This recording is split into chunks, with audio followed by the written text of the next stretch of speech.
ಶ್ರೀ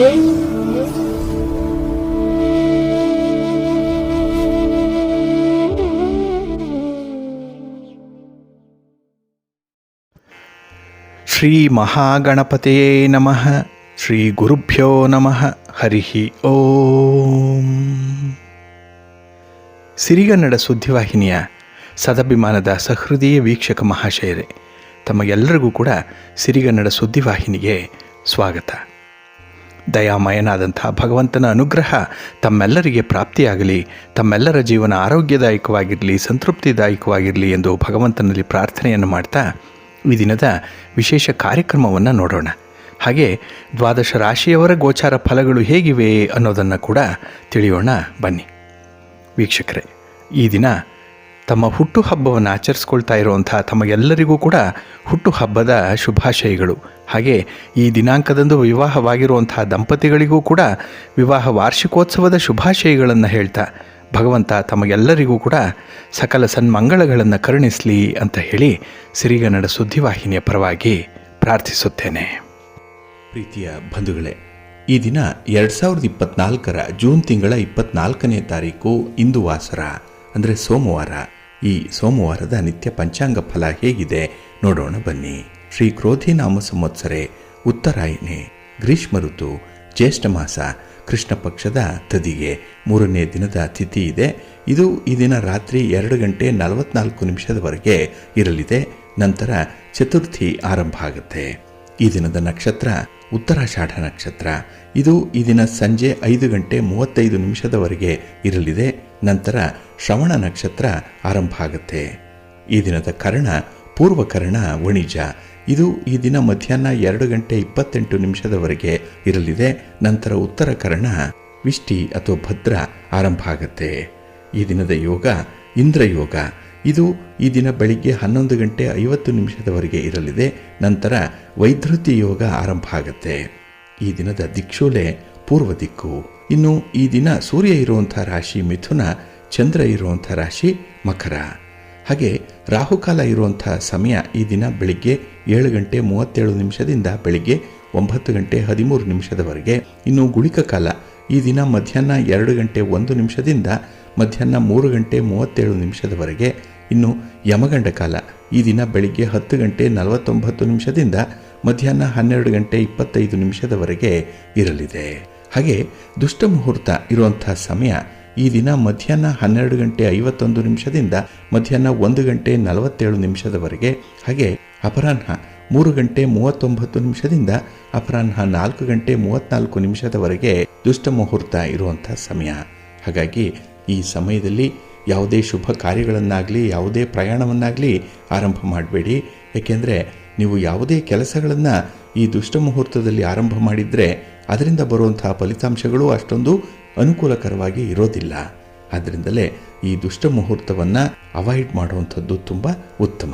ಇನ್ನು ಈ ದಿನ ಅಭಿಜಿತ್ ಮುಹೂರ್ತ ಇರುವಂಥ ಸಮಯ ಈ ದಿನ ಬೆಳಿಗ್ಗೆ 11:55 ಮಧ್ಯಾಹ್ನ 12:51 ಅಭಿಜಿತ್ ಮುಹೂರ್ತದ ಸಮಯ.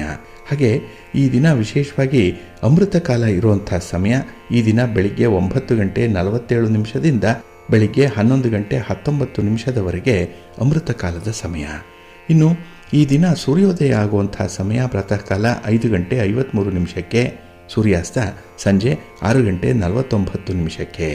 ಇನ್ನು ವಿಶೇಷವಾಗಿ ಈ ದಿನ ಚಂದ್ರನ ಬಲ ಇರುವಂಥ ರಾಶಿಗಳು ಅಂತ ಹೇಳಿದ್ರೆ ಮೇಷ, ಕರ್ಕಾಟಕ, ಸಿಂಹ, ವೃಶ್ಚಿಕ, ಮಕರ ಮತ್ತು ಮೀನ. ಈ 6 ರಾಶಿಯವರಿಗೆ ಗೋಚಾರದಲ್ಲಿ ಚಂದ್ರನಿಂದ ಶುಭ ಫಲಗಳ ಯೋಗ ಇರುತ್ತೆ. ಇನ್ನು ಉಳಿದ 6 ರಾಶಿಯವರಿಗೆ ಮಿಶ್ರ ಫಲದ ಯೋಗ ಇರುತ್ತೆ. ಅದನ್ನು ಮುಂದೆ ದ್ವಾದಶ ರಾಶಿಯವರ ಗೋಚಾರ ಫಲಗಳನ್ನು ನೋಡುವಂಥ ಸಂದರ್ಭದಲ್ಲಿ ಮತ್ತಷ್ಟು ವಿಚಾರಗಳನ್ನು ತಿಳ್ಕೊಳ್ಳೋಣ. ಇನ್ನು ಈ ದಿನದ ಹೊರದ ಅಧಿಪತಿ ಚಂದ್ರ. ಚಂದ್ರ ಅಂತ ಹೇಳಿದ್ರೆ ವಿಶೇಷವಾಗಿ ಮನಸ್ಸಿಗೆ ಕಾರಕನಾಗಿರುವಂಥವನು. ಹಾಗಾಗಿ ಮನಸ್ಸು ಬಂದರೆ ಎಲ್ಲ ಕೆಲಸಗಳೂ ಸಾಧ್ಯ, ಮನಸ್ಸಿಗೆ ಬರದೇ ಇದ್ದರೆ ಎಲ್ಲ ಕೆಲಸಗಳೂ ಅಸಾಧ್ಯ. ಹಾಗಾಗಿ ಮನಕಾರಕನಾದಂಥ ಚಂದ್ರ ಒಳ್ಳೆಯ ಕಲ್ಪನೆಯನ್ನು ಕೊಡ್ತಾನೆ, ಯಶಸ್ಸನ್ನು ಕೊಡ್ತಾನೆ. ಹಾಗೆ ಮನಸ್ಸಿನ ಚಂಚಲತೆಗೂ ಕೂಡ ಚಂದ್ರ ಕಾರಕನಾಗಿರುವಂಥವನು. ಹಾಗಾಗಿ ಈ ದಿನದ ಕೆಲವು ವಿದ್ಯಮಾನಗಳಲ್ಲಿ ಚಂಚಲ ಮನಸ್ಸಿರುತ್ತೆ. ಹಾಗಾಗಿ ಮನಸ್ಸಿನ ಮೂಲಕ ನಿಮ್ಮ ಕೆಲಸ ಕಾರ್ಯಗಳು ಆಗುವಂಥ ಸಾಧ್ಯತೆಗಳು ಕೂಡ ಇರುತ್ತೆ. ಇನ್ನು ಪ್ರಯಾಣಕ್ಕೆ ಪ್ರವಾಸಕ್ಕೆ ಈ ದಿನ ಅತ್ಯುತ್ತಮವಾದಂತಹ ದಿನ. ಹಾಗಾಗಿ ಯಾರು ಪ್ರಯಾಣ, ಪ್ರವಾಸ ಇತ್ಯಾದಿ ಸಂಕಲ್ಪಗಳನ್ನು ಮಾಡಿಕೊಂಡಿದ್ದೀರಿ ಅವರಿಗೆ ಅತ್ಯುತ್ತಮವಾದಂತಹ ಫಲಿತಾಂಶಗಳು ಸಿಕ್ಕತ್ತೆ. ಹಾಗೆ ವಾತ್ಸಲ್ಯಕ್ಕೆ, ಪೋಷಣೆಗೆ ಕಾರಕನಾಗಿರುವಂಥವನು ಚಂದ್ರ. ಈ ಒಂದು ನಿಟ್ಟಿನಲ್ಲೂ ಕೂಡ ನಿಮ್ಮ ಪ್ರೀತಿ ಪಾತ್ರರು ನಿಮ್ಮ ವಿಚಾರವಾಗಿ ಈ ದಿನ ಅತ್ಯುತ್ತಮವಾದಂಥ ಅಭಿಪ್ರಾಯವನ್ನು ಹೊಂದಲಿಕ್ಕೂ ಕೂಡ ಸಾಧ್ಯ ಇದೆ.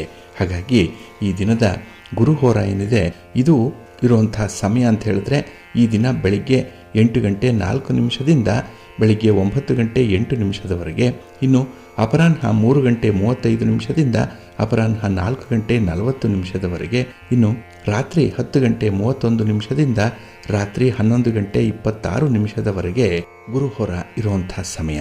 ಇನ್ನು ಈ ದಿನ ಇರುವಂಥ ಶನಿ ಹೋರದ ಸಮಯ ಸ್ವಲ್ಪ ಅನ್ಫೇವರಬಲ್ ಆಗಿರುತ್ತೆ. ಕೆಲಸ ಕಾರ್ಯಗಳು ಸ್ವಲ್ಪ ನಿಧಾನವಾಗಿ ನಡೆಯುತ್ತೆ. ನೀವೇನಾದರೂ ಶನಿ ಹೋರಾದಲ್ಲಿ ಕೆಲಸಗಳನ್ನು ಆರಂಭ ಮಾಡಿದರೆ ಇದು ಈ ದಿನ ಬೆಳಿಗ್ಗೆ 6:59 ಬೆಳಿಗ್ಗೆ 8:04 ಇನ್ನು ಮಧ್ಯಾಹ್ನ 2:31 ಮಧ್ಯಾಹ್ನ 3:35 ಹಾಗೆ ರಾತ್ರಿ 9:35 ರಾತ್ರಿ 10:31 ಶನಿ ಹೋರ ಇರುವಂತಹ ಸಮಯ. ಇದನ್ನು ನೀವು ಸ್ವಲ್ಪ ಅವಾಯ್ಡ್ ಮಾಡಬೇಕಾಗತ್ತೆ. ಆದರೆ ಈ ದಿನ ಇರುವಂತಹ ಕುಜ ಹೋರ ಕೂಡ ಅಷ್ಟೊಂದು ಅನುಕೂಲಕರವಾಗಿಲ್ಲ. ಅದರಲ್ಲೂ ಈ ಭೂಮಿಗೆ ಸಂಬಂಧಪಟ್ಟಂತಹ ವಿಚಾರಗಳು, ಮನೆ, ಸೈಟು, ಜಮೀನು ಇತ್ಯಾದಿ ಮಾರಾಟ ವಿಚಾರವಾಗಲಿ ಅಥವಾ ಖರೀದಿ ವಿಚಾರವಾಗಲಿ ಸ್ವಲ್ಪ ಎಚ್ಚರಿಕೆಯಿಂದ ಮಾಡಬೇಕಾಗತ್ತೆ ಈ ದಿನ ಇರುವಂಥ ಕುಜ ಹೋರಾದಲ್ಲಿ. ಹಾಗೆ ಯಾವುದೇ ರೀತಿಯ ಪ್ರಕರಣಗಳು ನ್ಯಾಯಾಲಯದಲ್ಲಿದ್ದರೆ, ಅದರಲ್ಲೂ ಈ ಭೂಮಿಗೆ ಸಂಬಂಧಪಟ್ಟಂತಹ ಲಿಟಿಗೇಷನ್ಸ್ ಏನಾದರೂ ಇದ್ದರೆ ಅದನ್ನು ಕೂಡ ಆದಷ್ಟು ಕುಜ ಹೋರಾದಲ್ಲಿ ಪ್ರಯತ್ನ ಮಾಡಬೇಡಿ, ಒಳ್ಳೆಯ ಫಲಗಳು ನಿಮಗೆ ಸಿಕ್ಕಲ್ಲ. ಹಾಗೆ ಯಾವುದೇ ಸ್ಪರ್ಧೆಯಲ್ಲಿ ಭಾಗವಹಿಸುವಂಥವರು, ಸ್ಪರ್ಧಾತ್ಮಕ ಪರೀಕ್ಷೆಗಳಲ್ಲಿ ಭಾಗವಹಿಸುವಂಥ ವಿದ್ಯಾರ್ಥಿಗಳಾಗಲಿ ಕ್ರೀಡಾಪಟುಗಳಾಗಲಿ ಆದಷ್ಟು ಈ ದಿನ ಇರುವಂಥ ಕುಜ ಹೋರಾದಲ್ಲಿ ನಿಮ್ಮ ಚಟುವಟಿಕೆಗಳನ್ನು ಆರಂಭ ಮಾಡಬೇಡಿ. ಅಷ್ಟೊಂದು ಅನುಕೂಲಕರವಾದಂಥ ಫಲಿತಾಂಶಗಳು ಇರಲ್ಲ. ಹಾಗೆ ಈ ದಿನ ಕುಜ ಹೋರ ಇರುವಂಥ ಸಮಯ ಬೆಳಿಗ್ಗೆ 9:08 ಬೆಳಿಗ್ಗೆ 10:13 ಇನ್ನು ಅಪರಾಹ್ನ 4:40 ಸಂಜೆ 5:44 ಇನ್ನು ರಾತ್ರಿ 11:26 ರಾತ್ರಿ 12:22 ಕುಜ ಹೋರ ಇರುವಂತಹ ಸಮಯ. ಇದನ್ನ ನೀವು ಸ್ವಲ್ಪ ಅವಾಯ್ಡ್ ಮಾಡಿ ಒಳ್ಳೆಯದಾಗತ್ತೆ.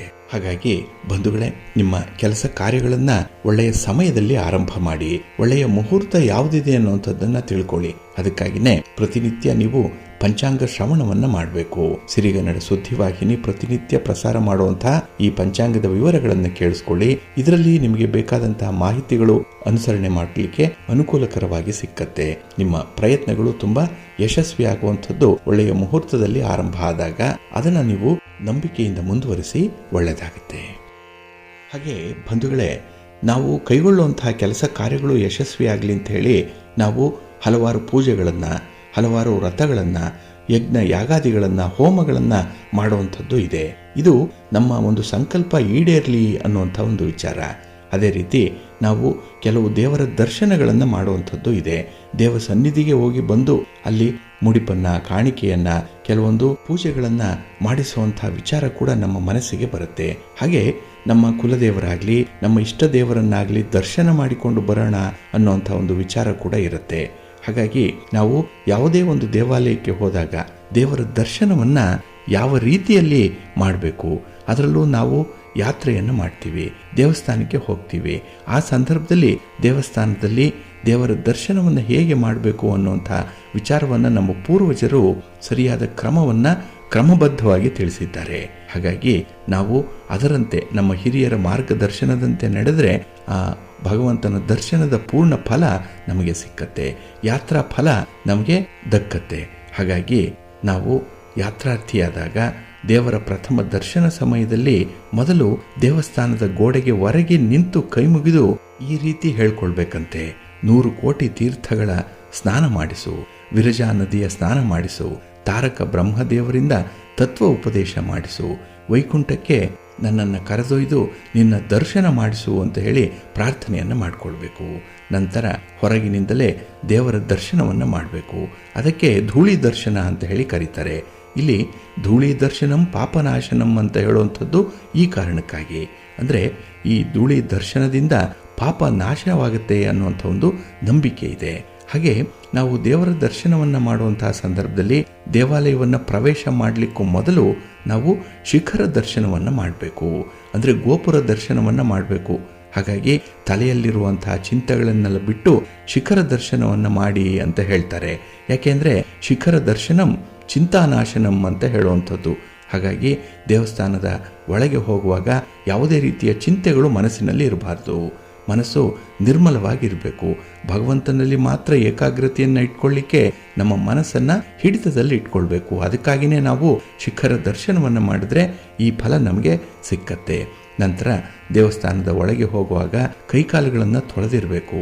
ದೇವಸ್ಥಾನದ ಒಳಗಡೆ ಪ್ರವೇಶ ಮಾಡಿದ ತಕ್ಷಣ ದೇವರ ವಿಗ್ರಹವನ್ನು ನೋಡಬಾರ್ದು. ಅದಕ್ಕೂ ಒಂದು ಕ್ರಮ ಇದೆ. ಏಕೆಂದರೆ ಮೊದಲು ದೇವರ ಪಾದಗಳ ದರ್ಶನವನ್ನು ಮಾಡಬೇಕು. ಇದನ್ನೇ ಪಾದದರ್ಶನಂ ಅಂತ ಹೇಳುವಂಥದ್ದು. ಇಲ್ಲಿ ಪಾದದರ್ಶನಂ ಪಾಪನಾಶನಂ ಅಂತ ಹೇಳ್ತಾರೆ. ನಾವು ಮಾಡಿರುವಂತಹ ಪಾಪಗಳು ಈ ಪಾದಗಳ ದರ್ಶನದಿಂದ ನಾಶವಾಗುತ್ತೆ.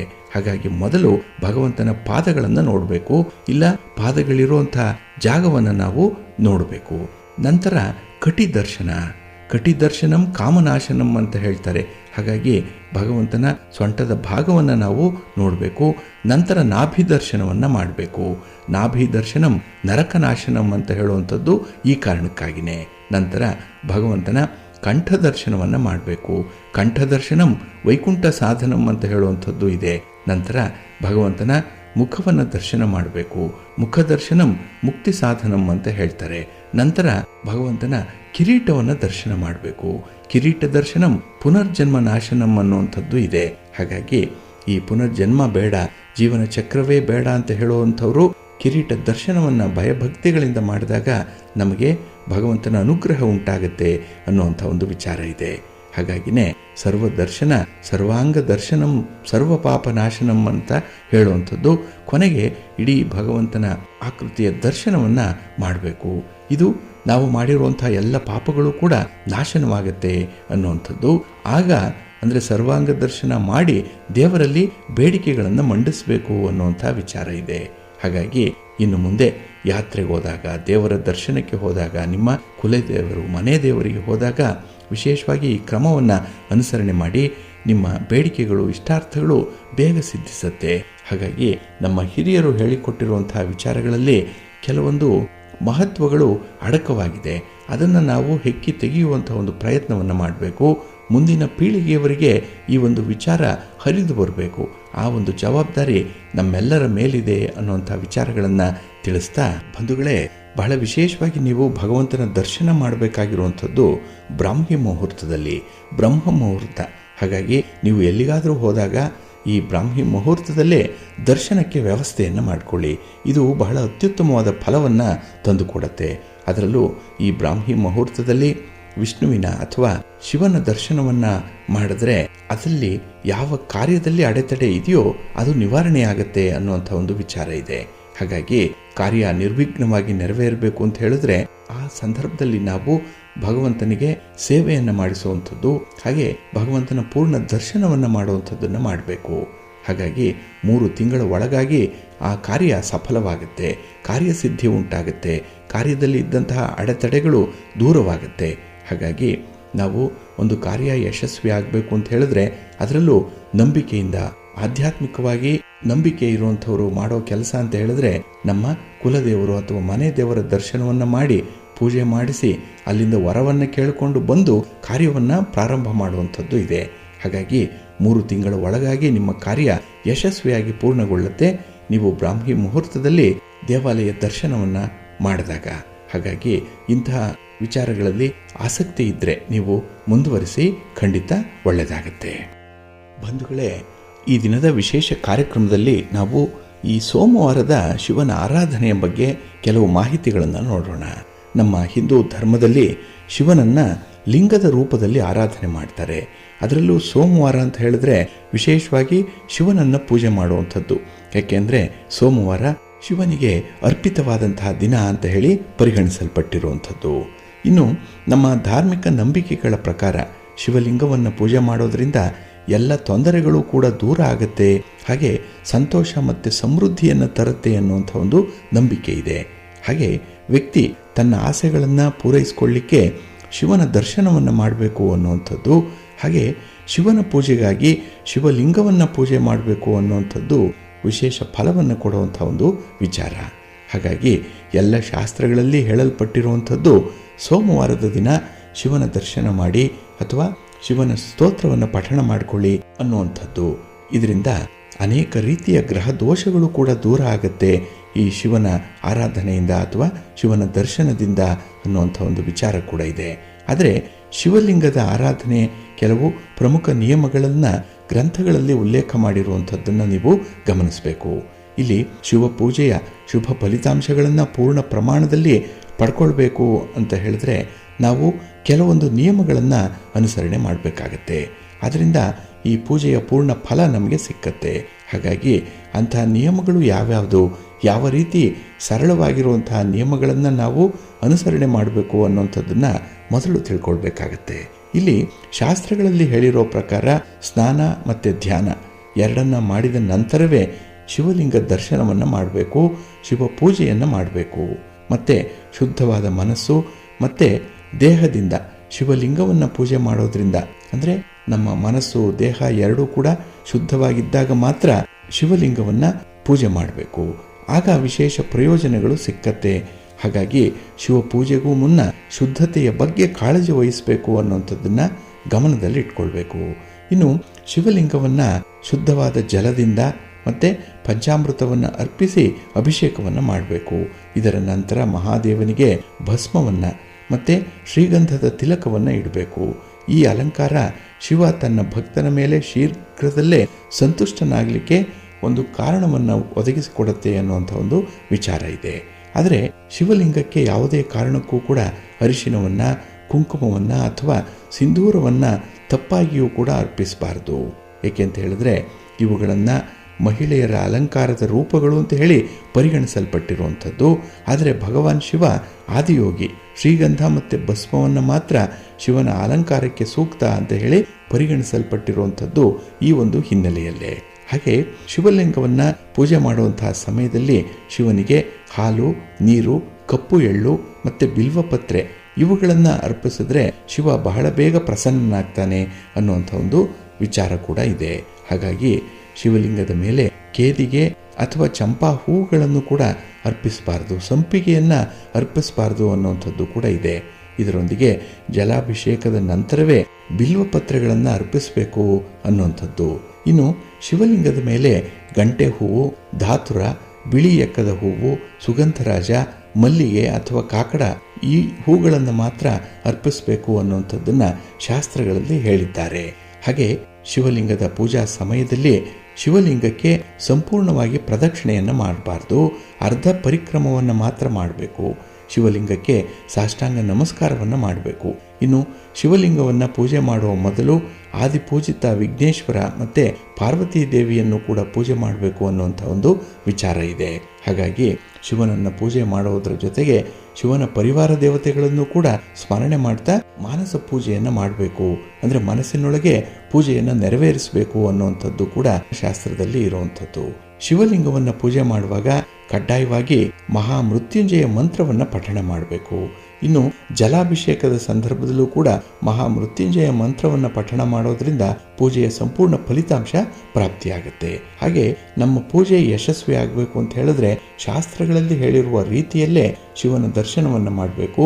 ಹಾಗೆ ಶಿವನ ಪೂಜೆ, ಶಿವನ ಪ್ರದಕ್ಷಿಣೆ, ಹಾಗೆ ಶಿವನಿಗೆ ಇಷ್ಟವಾದ ನೈವೇದ್ಯವನ್ನು ಕೂಡ ಮಾಡಬೇಕು ಅನ್ನುವಂಥ ವಿಚಾರಗಳಿದೆ. ಹಾಗಾಗಿ ಸೋಮವಾರದ ದಿನ ಶಿವನ ಬಗ್ಗೆ ಕೆಲವು ಮಾಹಿತಿಗಳನ್ನು ಕೇಳಿಸ್ಕೊಂಡಿದ್ದೀರಿ. ಇದೇ ಮಹಾಪುಣ್ಯದ ಕೆಲಸ. ಜೊತೆಗೆ ಈ ದಿನ ಏನಾದರೂ ನೀವು ಕಾಲಾವಕಾಶವನ್ನು ಮಾಡಿಕೊಂಡು ಶಿವನ ದೇವಾಲಯಕ್ಕೆ ಹೋಗಿ ದರ್ಶನ ಮಾಡಿ ಸಾಷ್ಟಾಂಗ ನಮಸ್ಕಾರವನ್ನು ಮಾಡಿದ್ರೆ ನಿಮ್ಮ ಇಷ್ಟಾರ್ಥಗಳು, ಬಯಕೆಗಳು ನೆರವೇರುತ್ತೆ. ಹಾಗಾಗಿ ಪರಶಿವನ ಅನುಗ್ರಹವನ್ನು ಪಡ್ಕೊಳ್ಬೇಕು. ಪಾರ್ವತೀ ದೇವಿ ಅನ್ನಪೂರ್ಣೇಶ್ವರಿ ತಾಯಿ, ಅನ್ನ ಆಹಾರಾದಿಗಳು ನಮಗೆ ಸಿಗಬೇಕು, ಆರೋಗ್ಯ ವೃದ್ಧಿಯಾಗಬೇಕು. ಈ ಒಂದು ಹಿನ್ನೆಲೆಯಲ್ಲೂ ಕೂಡ ಈ ದಿನ ನೀವು ಸೋಮವಾರದ ದಿನ ವಿಶೇಷವಾಗಿ ಶಿವ ಪಾರ್ವತಿಯರ ದರ್ಶನ ಮಾಡಿ ಪ್ರಾರ್ಥನೆ ಮಾಡ್ಕೊಳ್ಳಿ, ಸ್ತೋತ್ರ ಹೇಳ್ಕೊಳ್ಳಿ, ಒಳ್ಳೆಯದಾಗತ್ತೆ. ಇನ್ನೊಂದು, ಈ ಶಿವ ಶಯನ ಕ್ಷೇತ್ರ ಹೊಂದಿದೆ. ಅಂದರೆ ಸಾಮಾನ್ಯವಾಗಿ ನಾವು ನೋಡುವಂಥದ್ದು ಶಿವನನ್ನ ಲಿಂಗರೂಪಿಯಾಗಿ, ಆದರೆ ಒಂದು ಕಡೆ ಮಾತ್ರ ಶಿವ ಮಾನವ ರೂಪದ ವಿಗ್ರಹದ ಮೂಲಕ ಕಾಣಲಿಕ್ಕೆ ಸಿಗ್ತಾನೆ. ಅಂದರೆ ಪಾರ್ವತಿಯ ಮಡಿಲಿನಲ್ಲಿ ಮಲಗಿರುವಂತಹ ಶಿವನ ಭಂಗಿಯನ್ನು ಈ ದಿನ ದರ್ಶನ ಮಾಡಿದ್ರೆ ವಿಶೇಷ ಫಲ ಸಿಕ್ಕತ್ತೆ ಅನ್ನುವಂಥ ಒಂದು ವಿಚಾರ ಇದೆ.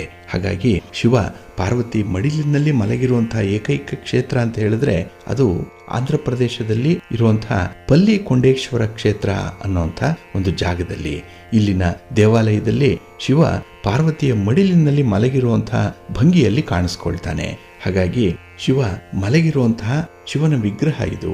ಇಲ್ಲಿ ಈ ದೇವಸ್ಥಾನವನ್ನ ಅಮುದಾಂಬಿಕೆ ಅನ್ನುವಂತ ಹೆಸರಿನಿಂದ ಕೂಡ ಕರೀತಾರೆ. ಯಾಕೆಂದ್ರೆ ಶಿವನನ್ನ ವಿಷದಿಂದ ರಕ್ಷಿಸಿದ ಕಾರಣ ಮೊದಲಿಗೆ ಪಾರ್ವತಿ ದೇವಿಯ ದರ್ಶನವನ್ನ ಮಾಡಬೇಕು. ಆ ಸಂದರ್ಭದಲ್ಲೇ ಶಿವ ಅಮೃತ ಮಥನ ಕಾಲದಲ್ಲಿ ಬಂದಂತಹ ಕಾರ್ಕೋಟಕ ವಿಷವನ್ನ ಸ್ವಾಹ ಮಾಡಿದ್ರಿಂದ ಅದನ್ನ ಪಾರ್ವತಿ ತಡೆದು ಗಂಟಲಿನಲ್ಲೇ ನಿಲ್ಲಿಸಿದ್ರಿಂದ ಆ ಒಂದು ಸಂದರ್ಭದಲ್ಲೇ ಶಿವ ಪಾರ್ವತಿಯ ಮಡಿಲಿನಲ್ಲಿ ಮಲಗಿ ವಿಶ್ರಾಂತಿ ತೆಗೆದುಕೊಂಡ್ರು ಅನ್ನುವಂಥ ಒಂದು ಹಿನ್ನೆಲೆ ಕೂಡ ಇದೆ.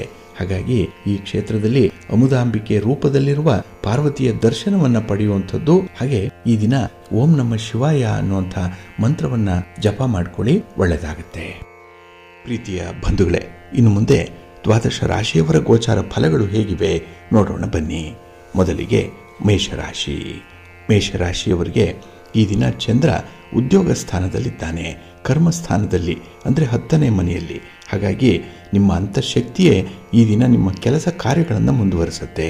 ಹಾಗೆ ನಿಜವಾದ ಬಲ ಇರೋದರಿಂದ ನಿಮ್ಮ ಆತ್ಮವಿಶ್ವಾಸಕ್ಕೆ ಕೊರತೆ ಇಲ್ಲ. ಜೊತೆಗೆ ಈ ದಿನ ಯಾವ ಸಮಸ್ಯೆಗಳಿಗೂ ಕೂಡ ನೀವು ಪರಿಹಾರವನ್ನು ಕಂಡುಕೊಳ್ಳುವಂತಹ ಒಂದು ವಿಚಾರಧಾರೆ ಇರುತ್ತೆ. ಹಾಗಾಗಿ ಈ ದಿನ ನಿಮ್ಮ ಮನಸ್ಸು, ನಿಮ್ಮ ವಿವೇಕ, ವಿವೇಚನೆ, ಬುದ್ಧಿವಂತಿಕೆ ವಿಭಿನ್ನ ರೀತಿಯಲ್ಲಿ ಕೆಲಸ ಮಾಡುವಂಥದ್ದು ಕೂಡ ಇದೆ. ಹಾಗೆ ಈ ದಿನ ಹಣಕಾಸಿನ ಪರಿಸ್ಥಿತಿಗೆ ಹೊಂದಿಕೊಳ್ಳುವಂಥ ಒಂದು ಸ್ವಭಾವ ಬಹಳಷ್ಟು ಮಟ್ಟಿಗೆ ಇರೋದರಿಂದ ಯುದ್ಧದಲ್ಲೇ ತೃಪ್ತಿ ಪಡುವಂಥದ್ದು ಕೂಡ ಇದೆ. ಹಾಗೆ ಉದ್ಯೋಗ ಕ್ಷೇತ್ರದಲ್ಲಿ ವಿಶೇಷವಾಗಿ ನಿಮ್ಮ ಮೇಲಧಿಕಾರಿಗಳ ಅಥವಾ ನಿಮ್ಮ ಸಹೋದ್ಯೋಗಿಗಳ ಒಲವನ್ನು ಸಂಪಾದನೆ ಮಾಡ್ತೀರಿ. ಅವರ ಪ್ರೀತಿ, ವಿಶ್ವಾಸ ಈ ದಿನ ನಿಮಗೆ ಸಿಕ್ಕುವಂಥದ್ದು. ಹಾಗೆ ಕೆಲವು ಕೆಲಸ ಕಾರ್ಯಗಳಿಗೆ ನಿಮ್ಮ ಬಂಧುಗಳಿಂದ, ಬಳಗದವರಿಂದ ವಿಶೇಷ ರೀತಿಯಲ್ಲಿ ಸಹಕಾರಗಳು ಸಿಕ್ಕುವಂಥದ್ದು ಕೂಡ ಇದೆ. ಒಟ್ಟಾರೆ ಈ ದಿನ ನಿಮಗೆ ಪರಿಪೂರ್ಣವಾಗಿರುವಂತಹ ದಿನ. ಗ್ರಹಗತಿಗಳು ಸ್ವಲ್ಪ ಸಂಯಮದಿಂದ ಇರಲಿಕ್ಕೆ ಸೂಚಿಸ್ತಾ ಇದೆ. ಹಾಗಾಗಿ ಯಾವುದೇ ವಿಚಾರದಲ್ಲೂ ಆತರವನ್ನು ಮಾಡಿಕೊಳ್ಬೇಡಿ. ಕೋಪ ತಾಪವನ್ನು ನಿಯಂತ್ರಣದಲ್ಲಿಟ್ಕೊಳ್ಳಿ, ಕೆಲಸಗಳು ಯಶಸ್ವಿಯಾಗುತ್ತೆ. ಹಾಗೆ ಈ ದಿನ ರಾಜಕೀಯ ಚಟುವಟಿಕೆಗಳಲ್ಲಿ ಹೆಚ್ಚಿನ ಸಮಯ ಕಳೆಯುವಂಥದ್ದು ಕೂಡ ಇದೆ.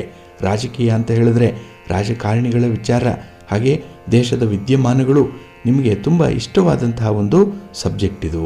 ಹಾಗೆ ಅಜಾಗರೂಕತೆಯಿಂದ ಕೈಗೊಳ್ಳುವಂಥ ಪ್ರಯಾಣ ಸ್ವಲ್ಪ ದುಬಾರಿಯಾಗುತ್ತೆ.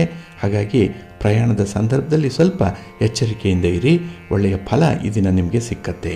ಹಾಗೆ ಈ ದಿನ ನಿಮಗೆ ಮುಜುಗರ ಆಗುವಂತಹ ಸನ್ನಿವೇಶಗಳೇನಾದರೂ ಬಂದರೆ ಸ್ವಲ್ಪ ತಾಳ್ಮೆಯಿಂದ ಇರಿ. ನಿಮ್ಮ ಅಭಿಪ್ರಾಯವನ್ನು ಯಾರ ಮುಂದೆಯೂ ಕೂಡ ವ್ಯಕ್ತಪಡಿಸಲಿರುವಂಥ ಪ್ರಯತ್ನವನ್ನು ಮಾಡಬೇಡಿ.